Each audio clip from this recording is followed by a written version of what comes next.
اور ساتھ ہی اس نے کاغذ اٹھایا تو اس آدمی نے اس کو کہا ٹھہرو، اس کاغذ میں حلوہ مت ڈالو، تم کسی اور کاغذ میں مجھے حلوہ ڈال کر دو، کیونکہ یہ تو وہی کاغذ ہے جو مجھے چاہیے تھا۔ اور حلوائی نے وہ کاغذ اٹھا کر اسے دے دیا اور دوسرے کاغذ میں حلوہ ڈال کر اسے دے دیا۔ وہ آدمی واپس آیا اور اس نے سارا ماجرا بیان کیا۔ حضرت خواجہ معین الدین چشتی اجمیری رحمۃ اللہ علیہ نے تبسم فرمایا اور کہا کہ جاؤ، یہ حلوہ بھی اپنے ساتھ لے جاؤ، اپنے بچوں کو کھلا دو اور اللہ کا شکر ادا کرو۔ اور اسی کے ساتھ ساتھ ایسے بزرگوں کے کچھ انداز اور کچھ کردار ہوا کرتے ہیں جس کی وجہ سے لوگ ان کی طرف دیوانہ وار بھاگتے چلے آتے ہیں۔ کچھ ایسے ہی کردار خواجہ غریب نواز کے بھی تھے۔ مثلا آپ رحمت اللہ علیہ فرماتے ہیں کہ میں 8 سال اپنے مرشد کی خدمت میں مصروف رہا، ایک لمحہ بھی آرام نہیں کیا، میں نے نہ رات دیکھی نہ دن، ہمیشہ ان کے سفر میں رہا، کیونکہ کپڑے ہی بیشتر اور دیگر زمانے سفر سر پر رکھ کر ان کے ساتھ چلتا رہا۔ جب انہوں نے مجھ درویش کی خدمت کو دیکھا، مجھے وہ نعمت عطا فرمائی جس کے نہ کوئی حد ہے اور نہ کوئی انتہا، الغرض اس کب تک بارگاہ مرشد کے خادم بنے رہے، یہاں تک کہ کامیابی حاصل کر لی گئی، منزل مقصود تک آپ پہنچ گئے، حتیٰ کہ سند کے طور پر مرشد کامل نے ارشاد فرمایا ہمارا معین الدین اللہ کا محبوب ہے۔ اسی طرح آپ کے انداز بارفتہ دیوانہ وار بنانے والی ایک اور بڑی خوبی یہ تھی کہ آپ کو انسانیت سے بڑا پیار تھا، بلا تفریق، بلا مذہب ملت، مظلوم کی امداد و حاجت روائی کیا کرتے تھے، گویا اپنے اوپر آپ نے لازم کر لیا تھا۔ مثال کے طور پر اس مظلوم مقتول کی حیات رو کے واقعے کو ملاحظہ فرمائیے۔ ایک حاکم نے ایک شخص کو بے گناہ پھانسی کی سزا دے دی۔ مقتول کی ماں حضرت خواجہ کی خدمت میں آئی، آپ اس وقت وضو فرما رہے تھے، اس عورت نے آتے ہی گریہ زاری شروع کر دی کہ خدا کے لیے میری فریاد سن لو، شہر کے حاکم نے ناحق میرے بیٹے کو قتل کر دیا ہے اور پھانسی کی سزا سنا دی ہے۔ حضرت خواجہ نے متوجہ ہو کر اس کی فریاد کو غور سے سنا۔ جب آپ کو یقین ہو گیا بالکل صحیح ہے، خواب میں اپنا عصا ہاتھ میں لیا اور اپنے مریدین کے ساتھ روانہ ہو گئے۔ ہر شخص حیران پریشان تھا کہ دیکھیے غیب سے کیا ظہور میں آتا ہے۔ حضرت خواجہ سیدھے مقتول کے پاس کھڑے ہو گئے اور دیر تک اس کی لاش کو دیکھتے رہے، پھر اپنے عصا سے اس کی گردن کو چھو کر فرمایا اے مظلوم، اگر تجھ کو بے قصور مارا گیا ہے تو اللہ کے حکم سے زندہ ہو جا اور پھانسی کے تختے سے اتر جا۔ ان الفاظ کا زبان مبارک سے نکلنا تھا کہ مقتول زندہ و سلامت پھانسی کی تختی سے نیچے آ گیا، جیسے حکم کا منتظر ہو، اور فوراً حضور کے قدموں میں آ کر گر گیا۔ اسی وجہ سے آپ رحمت اللہ علیہ اپنے مریدین سے بے پناہ محبت فرمایا کرتے تھے، اور صرف حیات ظاہری میں ہی نہیں بلکہ وفات کے بعد بھی اپنے مریدین کے لیے اس وقت دعا فرمائیں گے جب آپ کا حرم کعبہ میں مصروف تھے اور آواز آئی اے معین الدین، میں تجھ سے خوش ہوں اور تجھ کو بخش دیا، کچھ تمہاری خواہش ہے مانگو میں تمہیں عطا کر دوں گا۔ آپ نے دعا فرمائی اے اللہ میرے مریدوں کو بخش دینا۔ آواز آئی معین الدین تو میرا مخصوص برگزیدہ بندہ ہے، میرے تمام مریدین جو بھی تیرے شجرے میں شامل ہوں گے سب کو بخش دوں گا۔ اس کے بعد خواجہ غریب نواز رحمۃ اللہ علیہ اکثر فرمایا کرتے تھے کہ جب تک میرے مریدین جنت میں قدم نہیں رکھ لیں گے میں بہشت میں داخل نہیں ہوں گا۔ آپ رحمت اللہ علیہ کو اگر آج بھی خواجہ ہند کہا جاتا ہے تو یوں ہی نہیں کہا جاتا، بلکہ ایران سے ہندوستان تک بہت سی مشکلات کا سامنا کیا، راہ حق میں بے نظیر قربانیاں دی، جس کی گواہی خود غیب سے ملی، یعنی جس نے اپنی پوری زندگی بھی اللہ کے لیے وقف کر دی، حتیٰ کہ آپ کی روح بھی اللہ کی محبت میں رجب المرجب 632 ہجری میں پرواز کر گئی۔ اللہ رب العزت سے دعا ہے کہ ہم تمام کو فیضان خواجہ سے فیض یاب فرما، بلکہ تعلیمات خواجہ پر عمل پیرا ہونے کی توفیق عطا فرما، آمین یا رب العالمین۔ حضرت شیخ ابراہیم قندوزی کی آمد۔ ایک دن حضرت خواجہ معین الدین چشتی حسب معمول درختوں کو پانی دے رہے تھے۔ حضرت شیخ ابراہیم قندوزی گھومتے پھرتے اسی باغ کی طرف آن نکلے۔ حضرت شیخ ابراہیم قندوزی اسی آبادی میں رہا کرتے تھے جہاں آپ مقیم تھے۔ اور وہ اللہ عز و جل کے عشق میں اس قدر ڈوبے ہوئے تھے کہ ان پر عشق حقیقی کی وجہ سے اکثر خود فراموشی کی حالت طاری رہتی تھی۔ آبادی کے بچے اور بوڑھے انہیں مجذوب کہا کرتے تھے اور قدر کی نگاہ سے دیکھا کرتے تھے۔ جس وقت آپ کی نظر حضرت شیخ ابراہیم قندوزی پر پڑی تو سب کام چھوڑ کر آپ ان کی جانب متوجہ ہو گئے۔ آگے بڑھ کر خوش آمدید کہا اور دست مبارک کو بوسہ دیا، پھر نہایت عزت اور احترام کے ساتھ ایک سایہ دار درخت کے نیچے بٹھایا۔ ان دنوں انگوروں کا موسم تھا، کچھ پکے ہوئے خوشے بیلوں سے اتار کر آپ کی خدمت میں پیش کیے اور خود باادب ہو کر دو زانوں بیٹھ گئے۔ حضرت شیخ ابراہیم قندوزی کو حضرت خواجہ معین الدین چشتی کی مہمان نوازی کا انداز بہت پسند آیا۔ آپ کا یہ ادب بہت بھلا محسوس ہوا۔ حضرت شیخ ابراہیم قندوزی پہچان گئے کہ یہ بچہ نہایت ہونہار اور راہ حق کا متلاشی ہے۔ حضرت شیخ ابراہیم قندوزی نے اپنی جیب سے ایک کھلی کا ٹکڑا نکالا، دندان مبارک سے چبا کر خواجہ معین الدین چشتی کے دہنے مبارک میں ڈال دیا۔ وہ کھلی کا ٹکڑا شباب معرفت کا جام تھا جسے پیتے ہی آپ پر خودی کی کیفیت طاری ہو گئی اور نگاہوں سے تمام حجابات دور ہو گئے، آنکھوں میں نور ہی نور چھا گیا، تعینات کے حجابات سامنے سے اٹھ گئے، جوش حیرت قلب پر طاری ہو گیا، آنکھیں کھلی کی کھلی رہ گئیں۔ یہ نہیں کہا جا سکتا حضرت خواجہ معین الدین چشتی اس حالت فراموشی میں کب تک آئینہ حیرت بنے رہے۔ جب آپ کو ہوش آیا تو ساقی جام معرفت محفل سے اٹھ چکا تھا، دل قابو سے باہر ہو گیا، طبیعت پر جبر کر کے دامن صبر قرار تھام کر کے بیٹھ گئے۔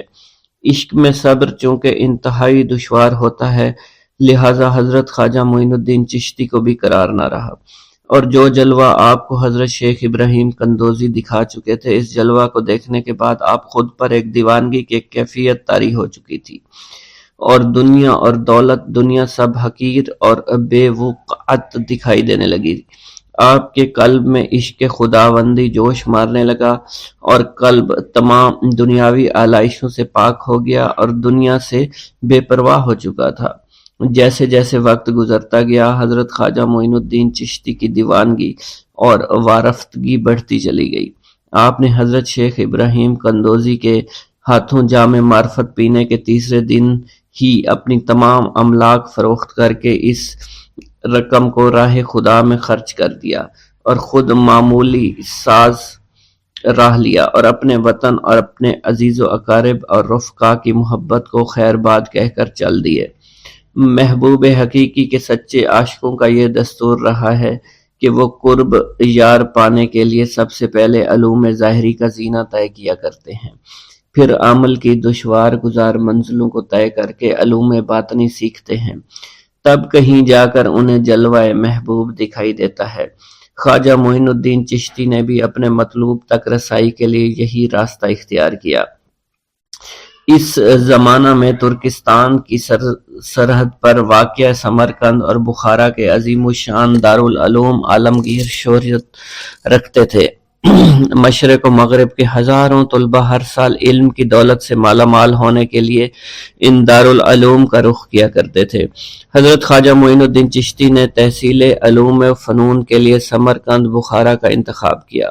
بخارا پہنچ کر آپ علم حاصل کرنے میں مشغول ہو چکے تھے، اگرچہ حضرت خواجہ معین الدین چشتی کی صغیر سنی کی تعلیم کے متعلق کسی سوانح نگار نے قلم کو جنبش نہیں دی کہ والدین نے آپ کو گھر میں ابتدائی تعلیم دی تھی، مگر سادات خراسان کے مقتدر خاندانوں سے تعلق اور عارف و کامل صاحب فضل و کمال باپ کی گود میں پرورش پانے والے حضرت خواجہ معین الدین چشتی بھلا کیوں کر ان پڑھ رہ سکتے تھے۔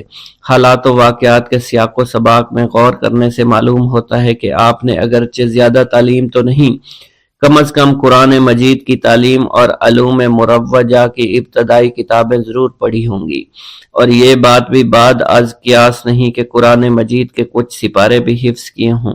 بہرحال بخارا پہنچنے سے پہلے آپ نوشت خواندند سے واقف ضرور تھے۔ حضرت خواجہ معین الدین چشتی بخارا کے تمام علماء فضلاء کے حلقہ درس میں شریک ہوئے۔ تذکروں اور سوانح عمری کے مطالعہ سے یہ پتہ نہیں چلتا ہے کہ آپ نے کن کن اساتذہ کے سامنے زانوئے تلمند طے کیا، مگر آپ کے اساتذہ میں حضرت مولانا حسام الدین بخاری خصوصیت کے ساتھ قابل ذکر ہیں، جنہوں نے آپ کو دستار فضیلت عطا فرمائی۔ حضرت مولانا حسام الدین بخاری کی درسگاہ سے آپ نے علوم ظاہری کی تکمیل فرمائی۔ 23 سے 24 برس کی عمر میں علوم ظاہری کی تکمیل کے بعد صفائی قلب اور تزکیہ نفس کا ضروری سامان حضرت خواجہ معین الدین چشتی کو باہم پہنچ گیا تھا، مگر قلب جس تسکین کا متلاشی تھا وہ نصیب نہ ہوئی، اور جس محبوب کو جی بھر کر دیکھنے کی آرزویں دل میں چوٹکیاں لے رہی تھی اس تک ابھی رسائی نہیں ہوئی تھی۔ عشق اور مشک چھپائے نہیں چھپتا، عشق کی آگ حضرت خواجہ معین الدین چشتی کے تن اور من کو جلا رہی تھی۔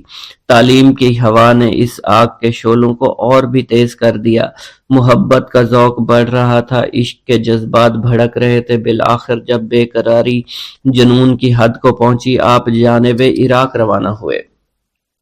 قصبہ سبحان پہنچ کر حضرت شیخ نجم الدین کبرا سے ملاقات ہوئی اور 15 دن آپ نے حضرت شیخ نجم الدین کبرا کے ہاں قیام فرمایا۔ سبحان سے روانہ ہو کر سنجان سے روانہ ہو کر حضرت خواجہ معین الدین چشتی بغداد شریف روانہ ہو گئے۔ ان دنوں حضور سیدنا غوث اعظم قصبہ جبل میں تشریف فرما تھے۔ یہ قصبہ کوہ جودی کے دامن میں آباد تھا، جہاں طوفان نوح کے وقت حضرت نوح کی کشتی آ کر رکی تھی۔ آپ حضور سیدنا غوث اعظم کی صحبت اور زیارت سے مشرف ہوئے۔ اس وقت آپ کی ابتدائی حالت تھی۔ حضور سیدنا غوث اعظم نے آپ کے حق میں دعائے خیر فرمائی۔ اس وقت آپ کی ابتدائی حالت تھی۔ حضور سیدنا غوث اعظم نے آپ کے حق میں دعا فرمائی۔ انہوں نے بشارت دی کہ آپ مقتدائے روزگار ہوں گے، خلق اللہ آپ سے فیض یاب ہو گئی۔ آپ نے حضور سیدنا غوث اعظم کے پاس کچھ عرصہ قیام کیا اور واپس تشریف بسم اللہ الرحمن الرحیم۔ قطب الاقطاب حضرت خواجہ قطب الدین بختیار کاکی اوشی رحمۃ اللہ علیہ فرماتے ہیں، میں جب تک مرشد پاک خواجہ خواجگان حضرت خواجہ معین الدین چشتی کی صحبت میں رہا، کبھی بھی آپ کو ناراض نہ ہوتے دیکھا، ماں سوائے ایک دن جب آپ کہیں تشریف لے جا رہے تھے اور شیخ علی خادم بھی آپ کے ساتھ تھا۔ راستہ میں کسی شخص نے شیخ علی خادم کا دامن پکڑ کر سخت سست کہنا شروع کر دیا۔ آپ نے پوچھا، کیا بات ہے، تو انہیں اس کا دامن کیوں پکڑا ہے اور کیوں اسے برا بھلا کہتا ہے؟ اس شخص نے کہا، حضور یہ میرا مقروض ہے اور قرض ادا نہیں کر سکتا۔ قطب الاقطاب حضرت خواجہ قطب الدین بختیار کاکی فرماتے ہیں، مرشد پاک خواجہ خواجگان حضرت خواجہ معین الدین چشتی نے فرمایا، تم اسے چھوڑ دو، وہ تمہارا قرض تمہیں لوٹا دے گا۔ قطب الاقطاب حضرت خواجہ قطب الدین بختیار کاکی فرماتے ہیں، اس شخص نے مرشد پاک خواجہ خواجگان حضرت خواجہ معین الدین چشتی کی بات ماننے سے انکار کر دیا۔ آپ کو غصہ آ گیا، آپ نے اپنی چادر اتار کر زمین پر پھینک دی اور فرمایا، اس چادر کے نیچے سے جتنا تیرا قرضہ ہے لے لے، خبردار زیادہ لینے کی کوشش مت کرنا۔ قطب الاقطاب حضرت خواجہ قطب الدین بختیار کاکی فرماتے ہیں، اس شخص نے اپنے قرض سے زیادہ رقم اٹھا لی اور اس کا ہاتھ اسی وقت سوکھ گیا۔ ایک روز اجمیر کے ایک کسان نے حضرت خواجہ معین الدین چشتی سے فریاد کی، میرے کھیت یہاں کے حاکم نے ضبط کر لیے ہیں اور وہ کہتا ہے جب تک فرمان شاہی پیش نہ کرو تمہارے کھیت واپس نہیں ملیں گے۔ میں امداد کا درخواست گزار ہوں کیونکہ انہی کھیتوں سے میرے معاش کا دار و مدار ہے۔ حضرت خواجہ معین الدین چشتی نے کچھ دیر تأمل کے بعد فرمایا، ہاں میری سفارش سے تیرا کام ہو جائے گا اور اللہ تعالیٰ نے تیرے اس کام کے لیے مجھے مامور کر دیا ہے، تو میرے ساتھ چل۔ پھر حضرت خواجہ معین الدین چشتی اس کسان کو لے کر دہلی کی جانب عازم سفر ہوئے اور دہلی آمد سے پہلے اپنے جانشین قطب الاقطاب خواجہ قطب الدین بختیار کاکی کو اپنی آمد کے متعلق بتایا۔ حالانکہ اس سے پہلے آپ دہلی جاتے تو انہیں پہلے اطلاع پہنچا دیا کرتے تھے۔ خواجہ معین الدین چشتی دہلی کے قریب پہنچے تو کسی شخص نے آپ کو پہچان کر بختیار کاکی رحمۃ اللہ علیہ کو اطلاع دی، خواجہ خواجگان حضرت خواجہ معین الدین چشتی دہلی تشریف لا رہے ہیں۔ حضرت قطب الدین بختیار کاکی نے سلطان شمس الدین التمش کو خواجہ خواجگان معین الدین چشتی کی آمد کی اطلاع پہنچائی اور خود استقبال کے لیے چل دیے۔ سلطان شمس الدین التمش بھی آپ کے استقبال کے لیے آئے۔ حضرت خواجہ قطب الدین بختیار کاکی مضطرب تھے کہ مرشد پاک اس مرتبہ بغیر اطلاع کے تشریف لائے ہیں اور اپنی آمد کے متعلق بھی نہیں بتا رہے۔ موقع ملتے ہی حضرت قطب الدین بختیار کاکی نے عرض کیا، حضور خادم بارگاہ کو تشریف آوری سے بیشتر ہی اطلاع سے مشرف و ممتاز فرما دیا کرتا تھا، اس مرتبہ بغیر اطلاع تشریف لائے، اس کی کیا وجہ ہے؟ خواجہ معین الدین نے فرمایا، میں اس غریب کے کام کے لیے آیا ہوں۔ پھر خواجہ معین الدین نے تمام حال حضرت بختیار کاکی کو سنایا۔ بختیار کاکی نے عرض کی، حضور اگر آپ کا خادم بھی بادشاہ سے فرمان عالی کہہ دیتا تو اس کی کیا مجال تھی؟ اس کے بموجب فرمان عالی اس شخص کو مراد پوری نہ ہوتی تو آپ نے خود کیوں اس قدر تکلیف گوارا کی؟ حضرت خواجہ معین الدین چشتی نے فرمایا، یہ بات درست ہے، مگر ہر مسلمان رحمت حق تعالیٰ سے قربت رکھتا ہے۔ جس وقت یہ شخص میرے پاس آیا تو انتہائی ملول اور حزین تھا۔ میں نے مراقب ہو کر بارگاہ احدیت میں عرض کیا تو مجھے حکم ہوا کہ اس کے رنج و غم میں شریک ہونا بھی عبادت ہے، اسی وجہ سے میں خود یہاں چل کر آیا ہوں۔ اگر میں وہیں سے اس شخص کی سفارش کر دیتا تو اس ثواب سے محروم رہ جاتا جو کہ ہر قدم پر اس کی خوشی سے حاصل ہے۔ قطب الاقطاب حضرت خواجہ قطب الدین بختیار کاکی اوشی رحمۃ اللہ علیہ فرماتے ہیں، ایک روز میں مرشد پاک خواجہ خواجگان حضرت خواجہ معین الدین چشتی کی خدمت میں حاضر تھا اور فقر و سلوک کے متعلق بات ہو رہی تھی۔ مرشد پاک اچانک دائنی طرف دیکھ کر کھڑے ہو گئے۔ تین بار ایسا ہوا۔ میں نے عرض کی، حضور کیا بات ہے؟ حضرت خواجہ چشتی نے فرمایا، اس وقت میرے پیر و مرشد حضرت خواجہ عثمان ہارونی کا مزار اقدس ہے۔ میں جب اس طرف نگاہ اٹھاتا ہوں تو مزار اقدس نظر آتا ہے اور میں تعظیم کے لیے کھڑا ہو جاتا ہوں۔ حضرت خواجہ معین الدین چشتی کو سما کا بے حد شوق تھا۔ آپ کی محفل کبھی کسی سما سے خالی نہیں رہتی تھی۔ حالت ذوق و شوق میں بے ہوش ہو جایا کرتے تھے۔ بڑے بڑے مشائخ علماء آپ کی محفل میں شریک ہوتے تھے۔ آپ کی محفل سما میں ایک بار سما سننے کے بعد آدمی صاحب ذوق و شوق ہو جایا کرتا تھا اور علماء کرام نے کبھی بھی سما پر اعتراض نہیں کیا۔ ایک روز حضرت خواجہ معین الدین چشتی کا دریائے کرم جوش پر تھا۔ آپ نے فرمایا، جو مانگتا ہے مانگ لو، قبولیت کا دروازہ کھلا ہے۔ ایک شخص نے دنیا طلب کی، دوسرے نے آخرت طلب کی، دونوں کا منشا پورا ہو گیا۔ اس کے بعد خواجہ معین الدین چشتی نے حضرت قاضی حمید الدین ناگوری کی طرف متوجہ ہو کر فرمایا، میں نے تمہارے لیے اللہ سے طلب کیا ہے، تم دنیا اور آخرت میں معزز اور مکرم ہو۔ پھر حضرت خواجہ معین الدین چشتی نے حضرت خواجہ قطب الدین بختیار کاکی اوشی کی جانب توجہ فرمائی اور فرمایا، تم کیا مانگتے ہو؟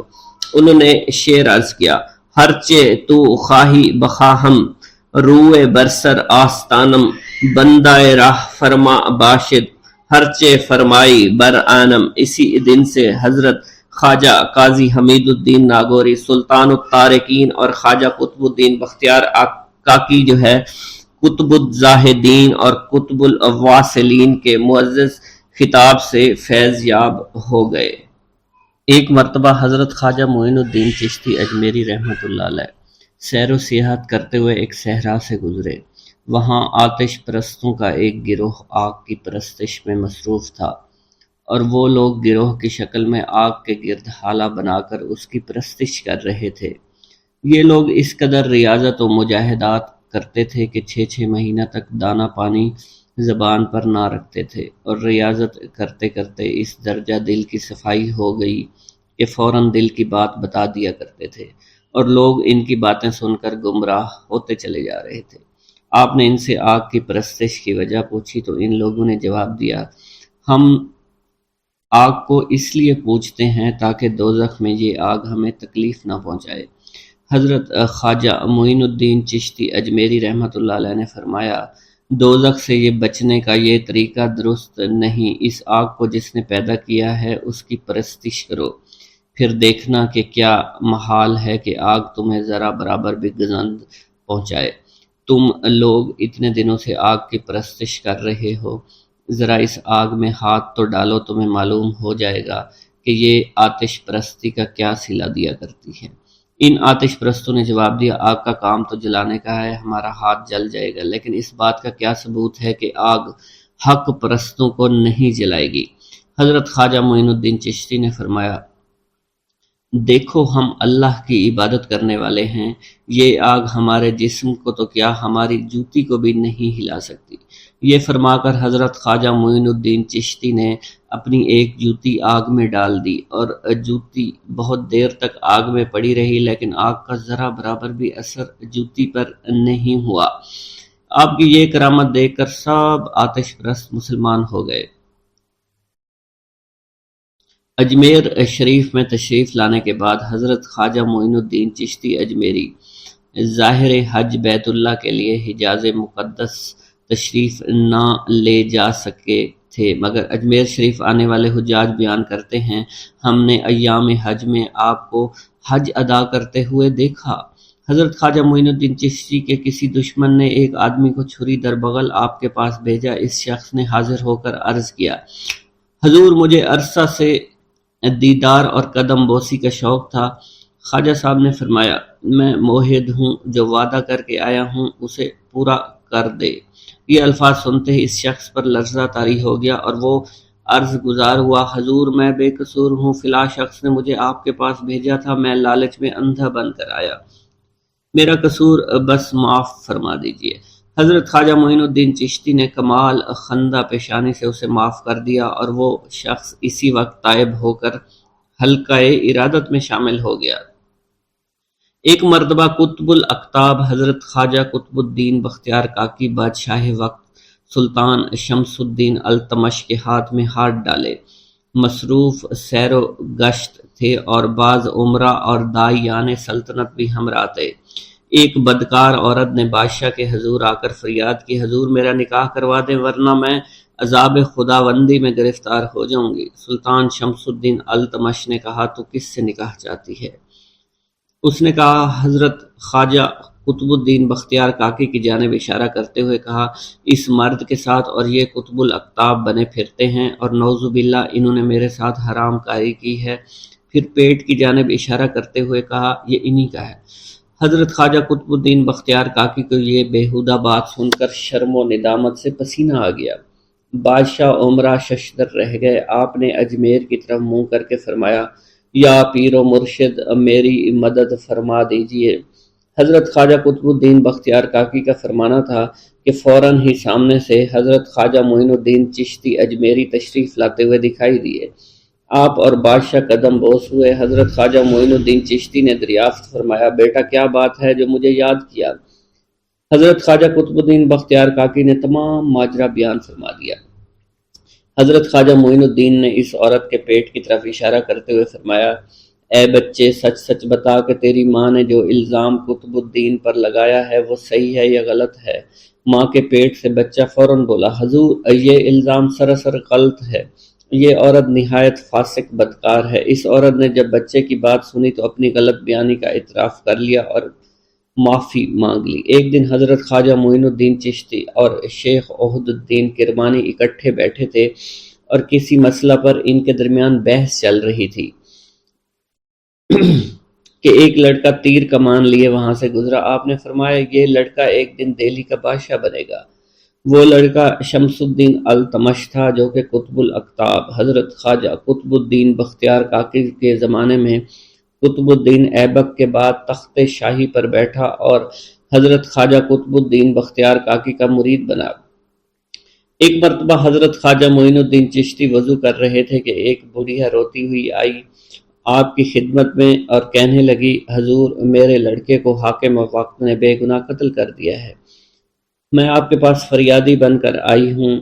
آپ اٹھ کھڑے ہوئے اور فرمایا، تیرا مقتول کہاں ہے؟ بڑھیا حضرت خواجہ معین الدین چشتی کو اپنے ساتھ اس جگہ لے گئی۔ آپ نے اس لڑکے کا سر دھڑ ہلا کر بارگاہ خداوندی میں دعا کی، وہ لڑکا زندہ ہو گیا اور دونوں ماں بیٹا آپ کے مرید بن گئے۔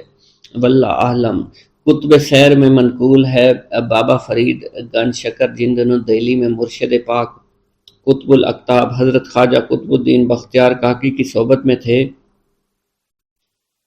اور چلہ کشی میں مشغول تھے، ایک دن آپ کے دادا مرشد خواجہ خواجگان خواجہ غریب نواز حضرت خواجہ معین الدین چشتی اجمیری دہلی تشریف لائے اور حضرت خواجہ قطب الدین کی خانقاہ میں مقیم ہو گئے۔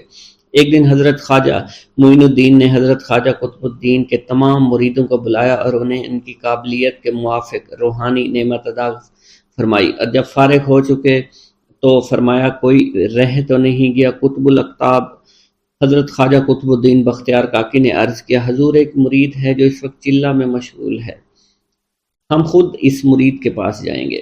پھر دونوں حضرات اس حجرہ میں پہنچے جہاں بابا فرید الدین کنشکر چلہ کشی میں مشغول تھے۔ بابا فرید نے جب دادا مرشد خواجہ خواجگان حضرت خواجہ معین الدین چشتی کو دیکھا تو احتراماً کھڑا ہو گئے، نقاہت کی وجہ سے گر گئے اور روتے ہوئے قدموں میں سر رکھ دیا۔ آپ نے خواجہ قطب الدین سے فرمایا، تم کب تک اس جوان کو یوں مجاہدہ کی بھٹی میں جلائے رکھو گے؟ آؤ ہم دونوں اسے نعمت باطنی سے نوازتے ہیں۔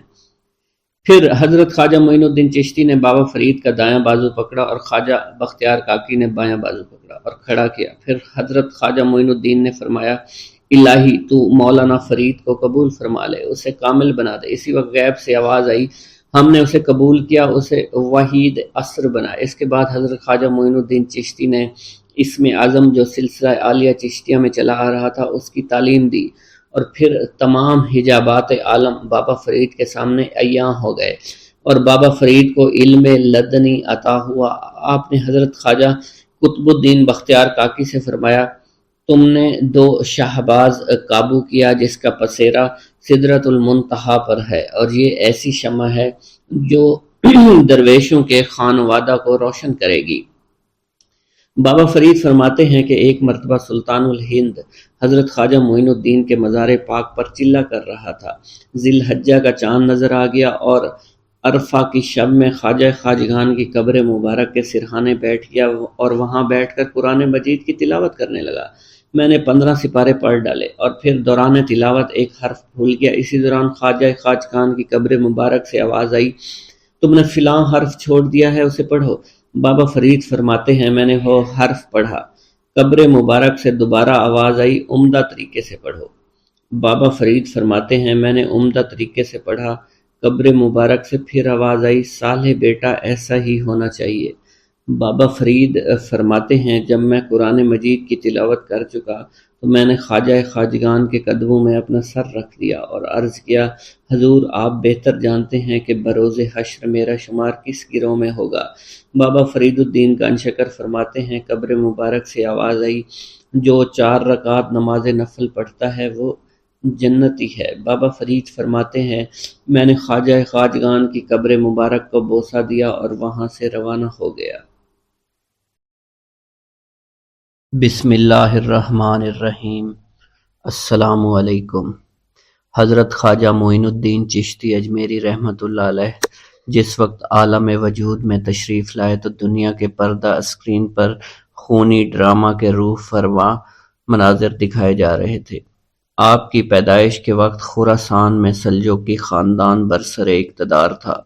ان دنوں سیستان اور گرد و نواح پر تازہ مصیبت آن پڑی تھی کہ حکومت کی کمزوریوں کو محسوس کرتے ہوئے ترکوں کے ٹڈی دل لشکر نے حملہ کر دیا تھا۔ اس لڑائی میں وہاں کا بادشاہ مارا گیا۔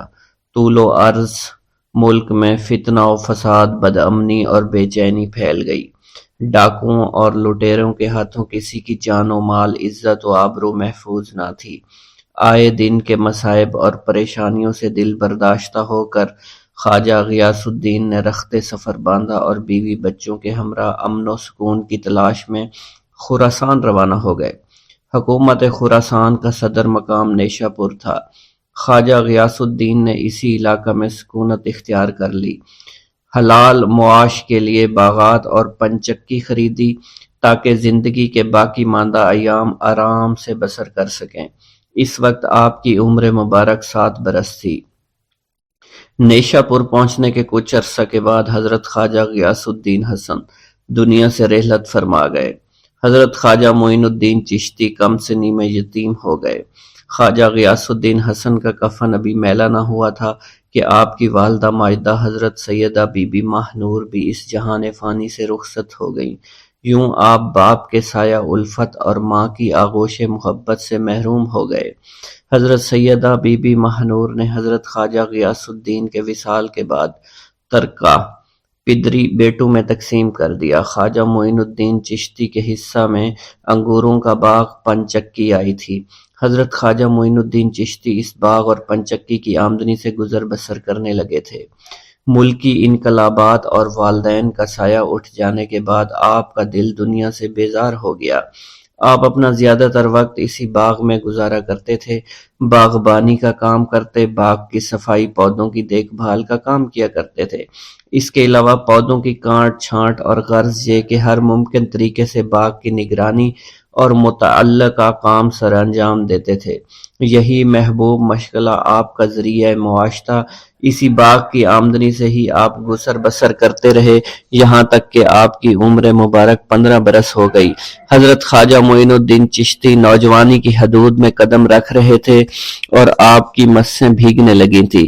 خط کے آثار نمودار ہو رہے تھے اور عہد طفولیت کے حالات و واقعات و تجربات سے آپ سنجیدہ مزاج اور پختہ کار بن گئے تھے۔ باغبانی کے کام اور نماز سے فراغت کے بعد جو وقت فرصت ملتا تھا اس میں اکثر بحر خیالات میں غوطہ زن رہا کرتے تھے۔ دل دنیائے ناپید کنار سے بیزار ہو چکا تھا۔ آپ کی حقیقت شناس نگاہیں کسی ایسے راستہ کی تلاش میں تھی جو بندے کو اللہ سے ملا دے۔ آپ سوچتے سوچتے گھبرا جایا کرتے تھے اور گم کردہ مسافر کی طرح بھٹک جایا کرتے تھے۔ بالآخر ایک روز قسمت کا ستارہ چمکا اور اللہ نے ایک مجذوب کی شکل میں آپ کی رہنمائی فرمائی۔